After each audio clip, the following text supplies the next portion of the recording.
I want to start a new segment today on influencing others. We can't change other people. All we can do is change ourselves, and we can influence other people. So the question comes, how do we influence people? How do we make an impact in people's lives so their lives are never the same after they encounter us?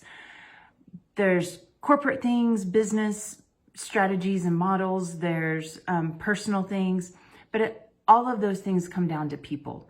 And people are what add value to our lives, and we add value to their lives. It's not the material things. It's not just the finances.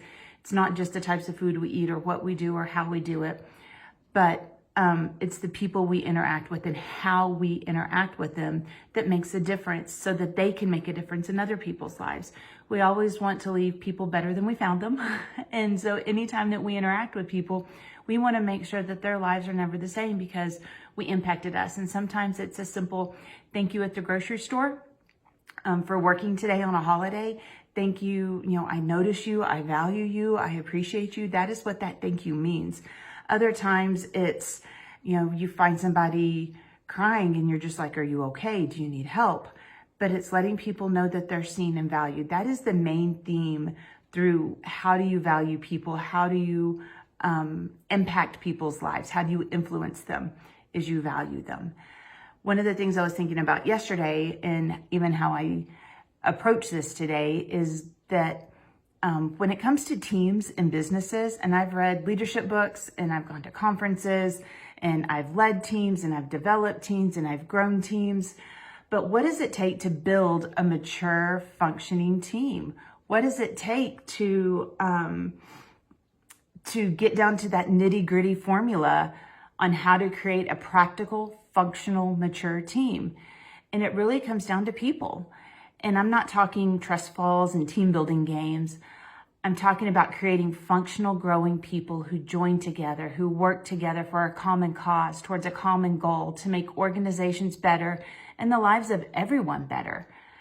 And what does it take to make that happen?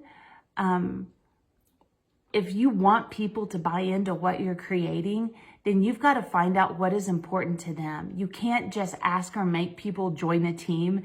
You've got to give them something to be a part of. You've got to give them, why would they give themselves into what you're asking them to do? And if you don't give them core values to anchor to, or something to anchor to, then they're not going to stick. They're not going to give you everything that is inside of them that you may even see. They're just going to give you the bare minimum. You still bring the foundation. You still bring the goals, you still bring the vision, but if you want people to give everything they have, then you ask them, what's important to you? How do they operate? How do they expect everyone else on the team to operate? It's not just about integrity and character. It's about honesty. It's about truth. It's about, you've got to get into that why of if they say, if you lie, I can't work with you. You've got to get into the why of that. Why is that important to them? And they may not even know themselves. But what you're going to unpack and discover is that unity and team building, you're creating very clear boundaries of lines to cross and to not cross. And so you're giving those parameters and those borders. So if somebody says, I can't work with a liar, I can't work with somebody I don't trust, what do you mean by that? How do you know if they've lied? How do you know you can't trust them? How do you know they've broken that bond of trust? You've got to dig down that 7 whys deep. You've got to dig down multiple whys to find out why is that so anchored to who they are.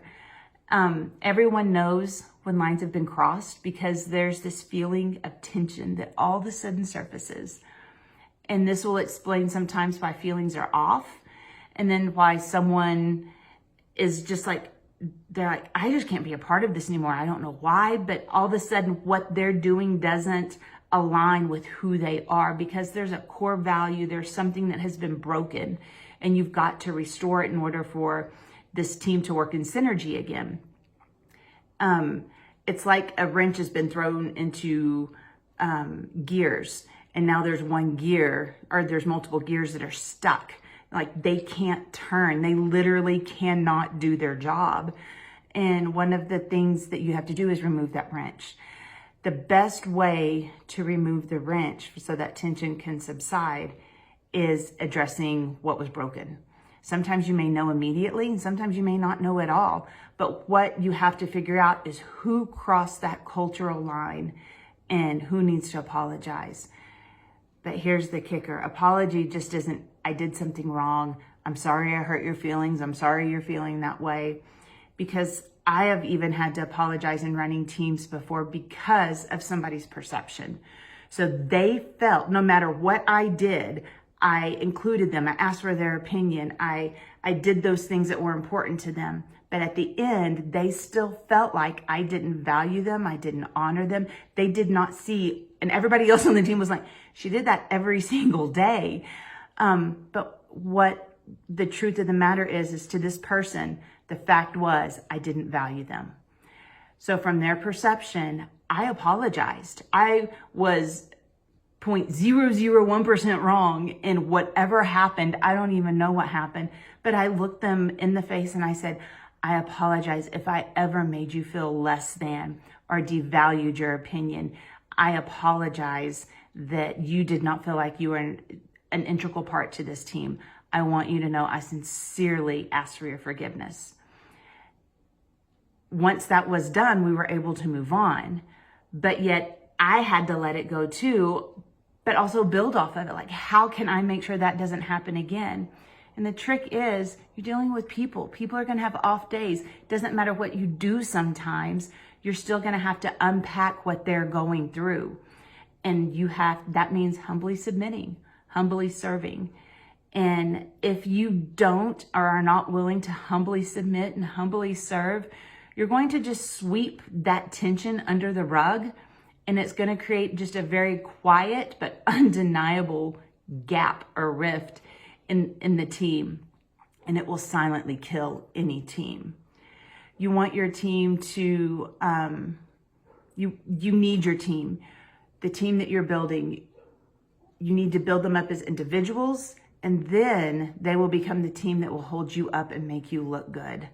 And the difference between being used and abused and part of a functional, mature team is relationship. It doesn't mean you've got to hang out with them 24/7. It doesn't mean that they're your only friends. But what a team needs to do is learn how to think like each other. I have been a part of some amazing teams where I had to learn how the other team members thought, because when I was in situations, it broadened my thinking, because I'm like, okay, so-and-so is going to think this way. This is how they're going to see this. I'm going to need to answer for this. I'm going to need to explain this. Okay, this is how they're seeing this. But it's because I value them as a person and I learned enough about them to know how they think that I was able to unpack the project even more. I was able to unpack the team even more. And that's what I mean by building relationships. You let go of yourself. You get into that space of the other team members so that you can say, how are they going to feel about this? How are they going to think about this? How are they going to see this? But the beautiful part is you're not just considering them, but you have learned how to think outside your natural understanding and think outside of yourself. So I hope you enjoyed this little team building exercise today. And again, it's going to be my goal to give out once a week just some, how can we impact and influence others? We can't change other people. We can only change ourselves.